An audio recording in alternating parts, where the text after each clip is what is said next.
Hello and welcome to my channel. Today I want to show you this thing right behind me, which is a Shulker shell farm. It consists of multiple spawning spaces made from soul sand, a platform to teleport to, minecarts picking shulkers up that teleported to the platforms and cram them directly, an item pickup system, collection system using a shulker box loader, and finally we have an AFK spot where we collect the items and can turn the farm on and off using this pressure plate.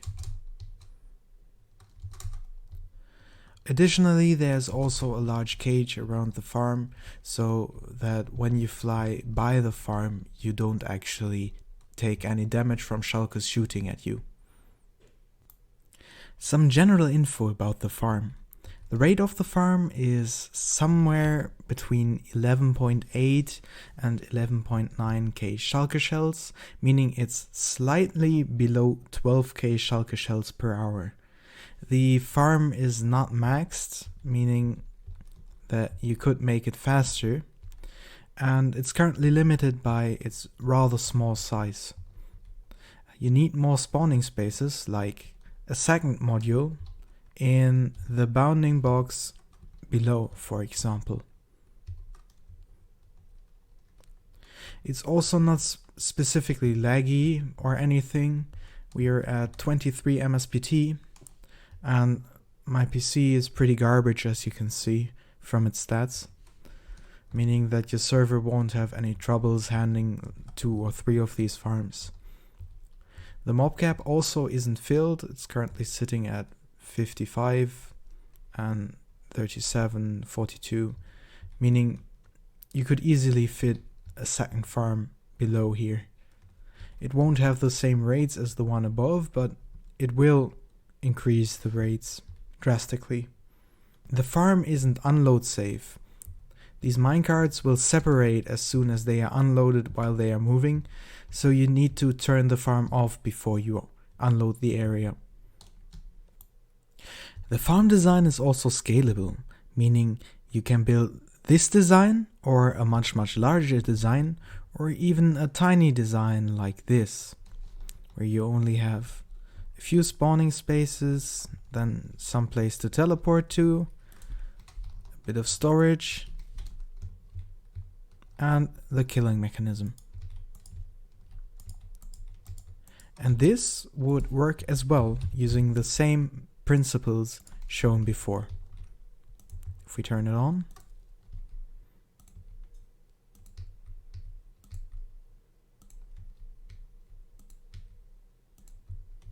the shulkers will spawn on the soul sand, though right now there's a bug where I apparently make them spawn in the soul sand.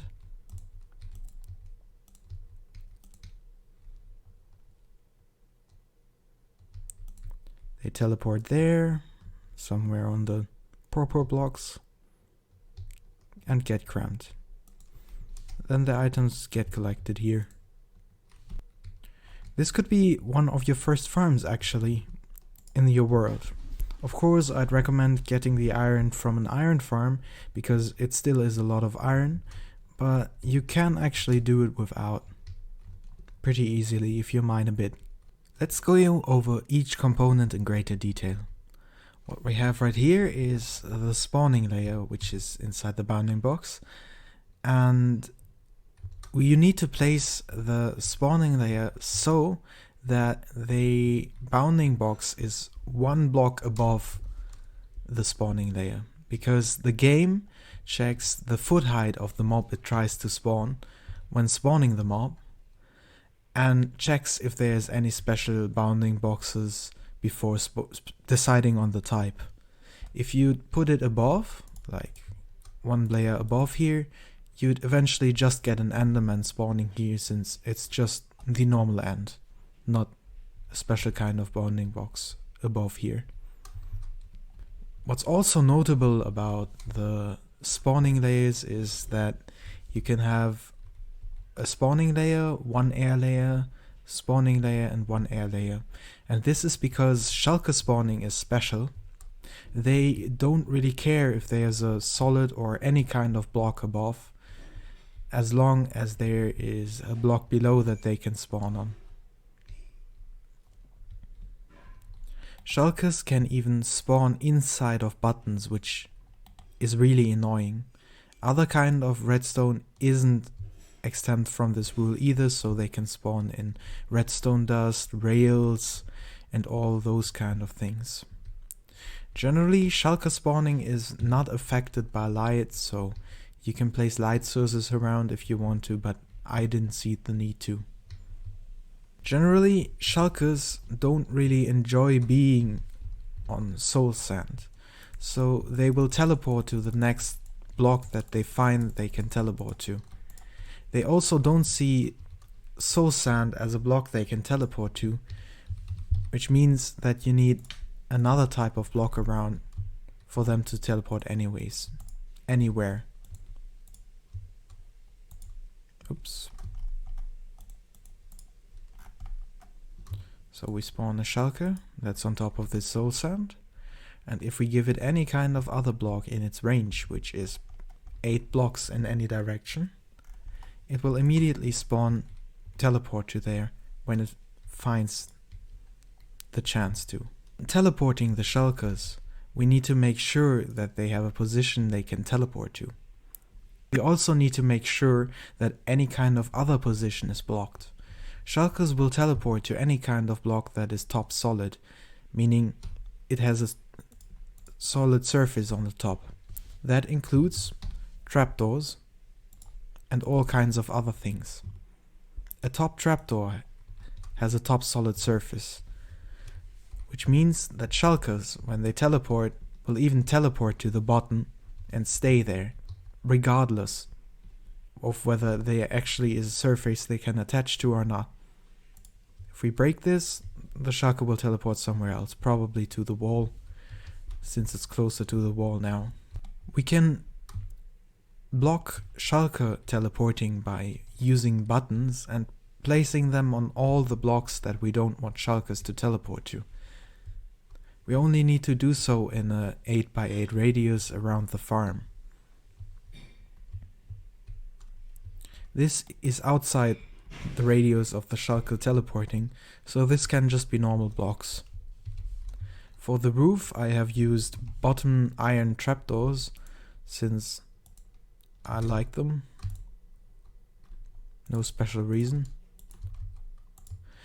But if you place another solid block on top here, inside this not locked off area, there is a chance that the shulker will teleport there. I guess the next is the minecart stacks. Stacked minecarts are pretty interesting mechanics. They will move in the same direction and don't need any kind of power source to keep on driving, but it can happen that they separate if you build the entire system wrong. As you see here, the minecarts get pretty stretched out already, but that in itself is not a problem. They will keep stacked as long as they are one minecart length apart. Just their bounding hitbox needs to touch at some point. What's pretty bad about these stacked minecarts is the fact that if you unload them while they are driving, they will separate, and then you have to go inside of here and replace the minecarts while shulkers are spawning. That's why there is this elaborate off switch that makes sure that you always turn off the farm before you leave.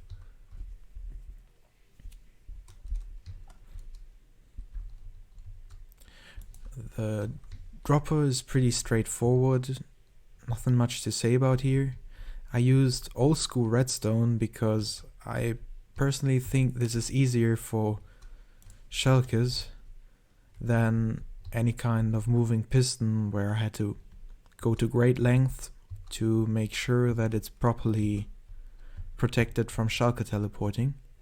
And additionally, there's the issue that I'd have to slow down the normal observer clock to a hopper speed in order to avoid extra ticks, which I don't feel is that easy with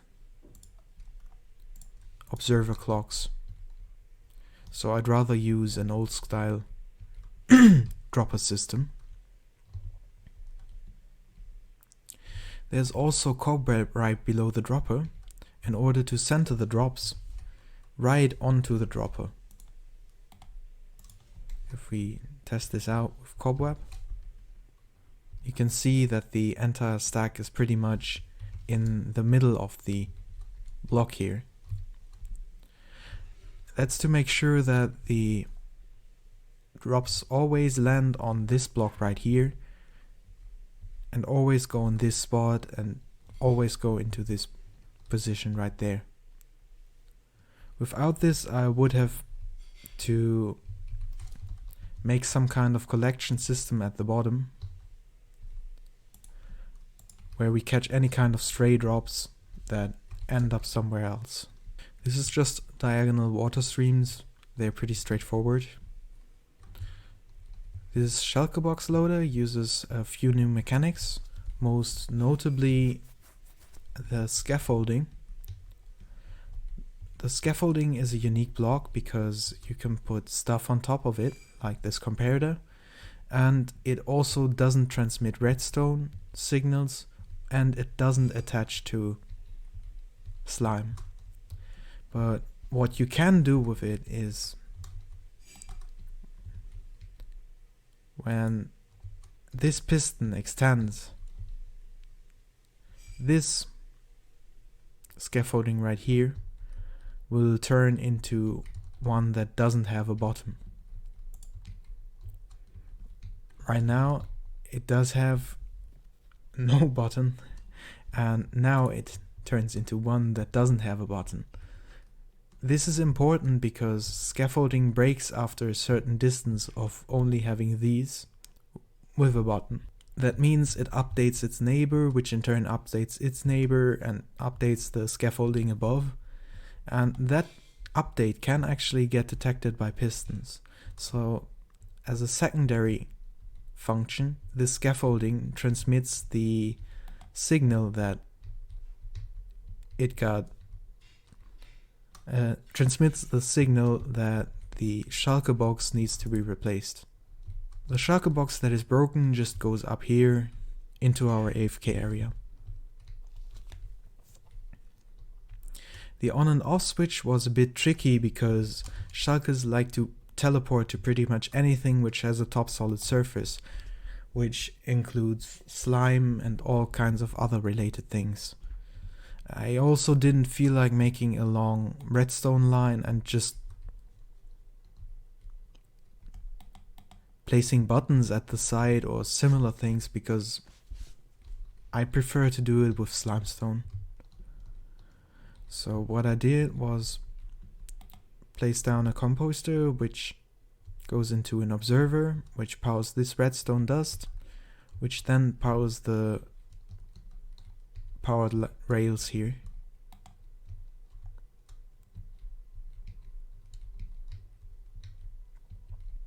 I used honey instead of slime because Shulkers would teleport to slime rather than they would teleport, but they won't teleport to honey, and that would make teleport proofing a lot more difficult. In the wall here I used slime because it doesn't stick to honey, and I prefer it over other solutions such as glazed terracotta or similar. The entire on and off switch is a big line of instant slimestone lines that are spawn proof on the top here for Enderman. I also once again used honey because honey is just spawn proof by itself. unlike slime, which I would have to spawn proof manually, which is pretty annoying in my opinion. The entire thing goes upwards, and here at the top we have our AFK area with a pressure plate so that you can never leave without accidentally turning the farm on or off, and a little storage area. This storage is pretty small, but you can extend it, but you get the idea. Another tip for choosing your end city is to look for one that is relatively small. As you probably saw from me looking at the bounding box, it's one of those end cities that only has an entrance room and a big room above. That means we can easily mine out the entire end city without issues. That's actually something you need to do to make sure that the farm works. Otherwise, shulkers might spawn in the remaining parts of the end city that you didn't mine, and they would block up the mob cap pretty easily. And since shulkers don't despawn, you would have some issues. You'd have to go out and kill the shulkers every once in a while. For endermen, it's actually okay if you just are outside the spawning radius, and just make sure that there's no ground in the despawn sphere that could spawn endermen. If there is, just put some water on top of there. We could actually move our AFK spot a bit higher for this farm. Okay, that's it for me today. Hope you enjoyed this video, and if you did, please give a like, and see you next time.